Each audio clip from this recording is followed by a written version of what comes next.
안녕하세요. 즐거운 생각 박태생입니다.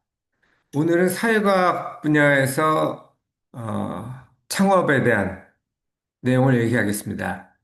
제목이 남한에서 창업하려면인데 왜 남한에서 창업이라는 얘기가 나왔냐 하면은 이게 사회적 기업에서 세터민을 위해서 만든 책이에요. 우리하고 세터민하고는 물론 뭐 생물학적으로 비슷한데 사회적 경험이 좀 다르죠. 우리는 대부분 여기서 어, 태어나서 자라는데 세터민 같은 경우는 일생의 대부분을 한국과는 좀 다른 그것도 자본주의도 아니고 사회주의 환경에서 자랐기 때문에 좀 다를 수 있습니다.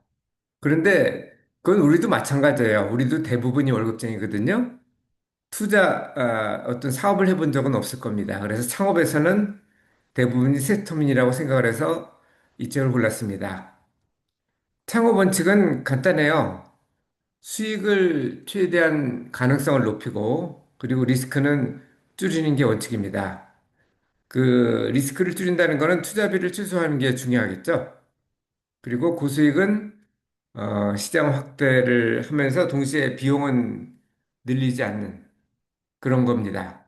그래서 리스크를 줄이는 방법에 대해서는 제가 생각을 해보니까 최근이 아니죠. 한 3년 전에 제가 리뷰한 책이 있습니다. 단도 투자라고.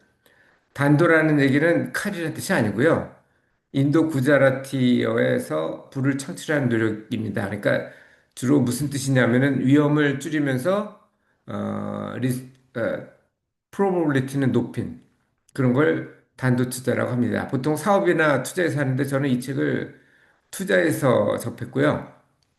사업에도 똑같습니다. 그리고 이 단도 투자라는 책에서 나오는 거 보면은 모텔 사업, 그러니까 구자라티에서 거의 빈손으로 미국의 뭐라 그러나요? 그 뭐 박해를 피해서 가는 사람 있잖아요. 제가 기억은 잘 못하는데 어쨌든 그렇게 가서 지금은 모텔 사업에 거의 한 60% 이상을 장악을 했다고 합니다. 돈 없이 가서.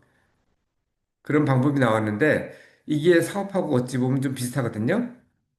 그래서 사업에서 하는 거는 구체적으로 자본금을 최소화해야 되는데 이건 두 가지 뜻이 있습니다. 일단 돈이 없을 가능성이 높죠. 대부분은.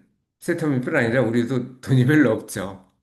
그리고 어쨌든 투자 자금을 최소화시키는 게 리스크를 줄이는데 좋고 그러려면은 지원금을 활용할 수 있습니다. 뒤에 이제 지원금 활용을 어떻게 할 것인지 얘기를 할 거고 그리고 매출 증대는 일단 요즘 인건비가 올해 뭐 만 원, 작년에 만 원 이상이 됐죠. 올해도 더 오를 것 같은데 그래서 그 서버, 로봇 같은 걸 사용하기도 하고 어떤 여러 가지 방법을 쓰고 있죠.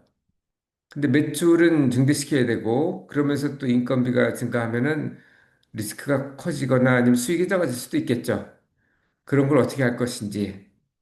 그리고 시장 확대하기 위해서 가장 좋은 건 온라인일 겁니다. 그런 내용을 구체적으로 보겠습니다. 첫 번째 창업자금 지원인데요. 물론 여기 보시는 것처럼 이건 광명시 케이스인데요. 창업 자금 지원 사업 뭐 이런 것들이 있습니다. 근데 이런 건 대부분 금액이 작고 뭐 무상인 경우가 많아요. 그만큼 경쟁이 치열하겠죠. 일단 그런 건 있으면 좋고 아니면은 융자를 받는 쪽을 찾아보는 게 좋을 것 같습니다.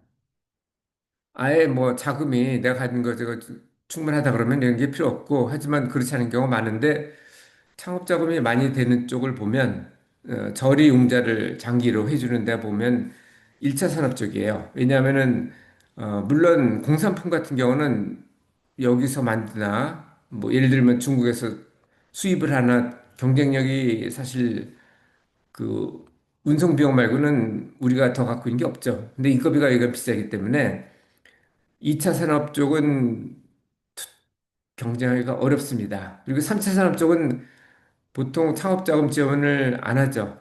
그래서 자세히 볼 것은 1차 산업 쪽인데 농업을 예를 들면 농업을 하려면 땅이 있어야 되잖아요.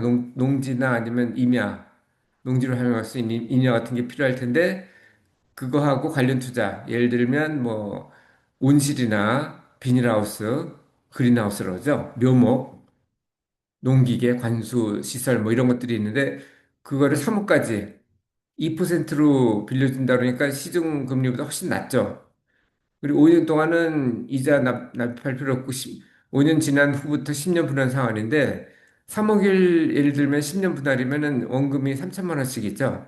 그리고 이자는 2%니까 평균적으로 잡으면 600만 원씩 해서 1년에 5년 동안은 나가는 돈이 없고 그리고 5년 후에 그동안은 1년에 3,600만 원을 갚으면 되니까 5년 동안 사업이 안 되면 그냥 접는 게 낫겠죠. 그리고 어업과 축산업도 비슷합니다. 비슷한 건데 농업에 관심이 없고 바다나 아니면 가축에 관심 있는 사람들이 있겠죠. 그런 사람들은 비슷하게 어선이나 뭐 아니면 축사부지 뭐 이런 것들을 사는 비용을 이건 무상은 아니고요. 대여를 받을 수 있습니다.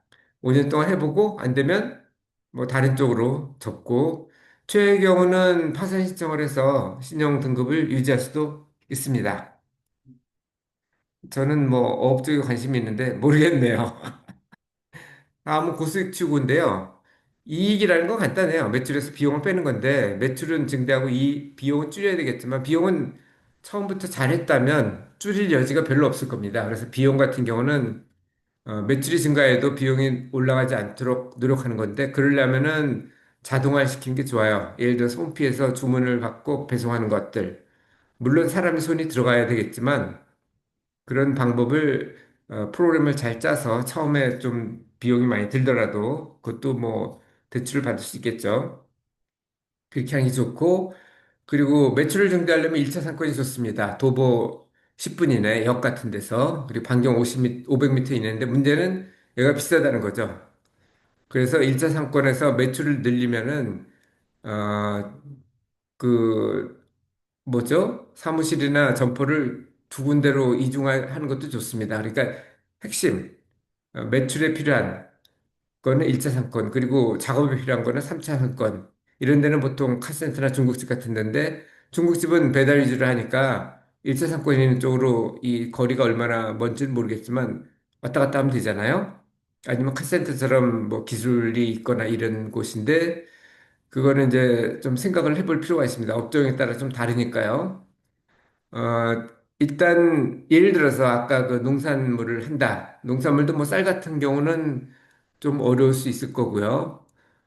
쌀이 아니고 고소득작물들 같은 게 있죠. 예를 들면 뭐 과일이라든지 이런 거라면은 네이버 입점을 하는 것도 괜찮을 것 같습니다.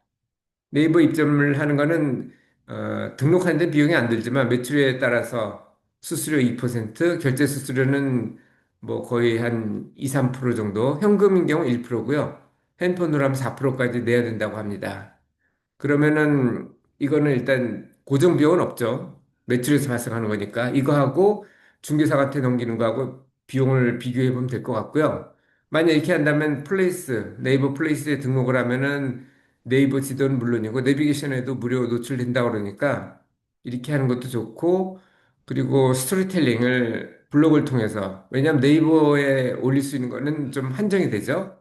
그래서 블로그를 통해서 마케팅 비용을 줄이는 방법이 있을 수 있습니다. 만약 이게 뭐 음식점이다 그러면 테이크아웃을 왜냐면 좌석이 꽉 차면 더 이상 못 받잖아요. 그런데도 더 올리려면은 테이크아웃이나 배달을 갖다가 추가를 합니다. 배달 같은 경우는 리스크가 좀 있으니까 사고가 날 수도 있고 인건비도 있잖아요. 근데 테이크아웃 같은 경우는 사실 추가되는 비용이라고는 그 뭐죠? 포장 말고는 없는데 포장은 어차피 그 포장이 아니고 테이크인 웍 이트인 같은 경우는 안에 들어서 먹는데 대신 그런 경우는 그 설거지를 해야 되잖아요. 그 인건비 생각하면 포장 비용은 사실 거의 없다고 보셔도 될 것 같습니다. 자, 이런 내용을 제가 다음 카페 2120번에 있고요.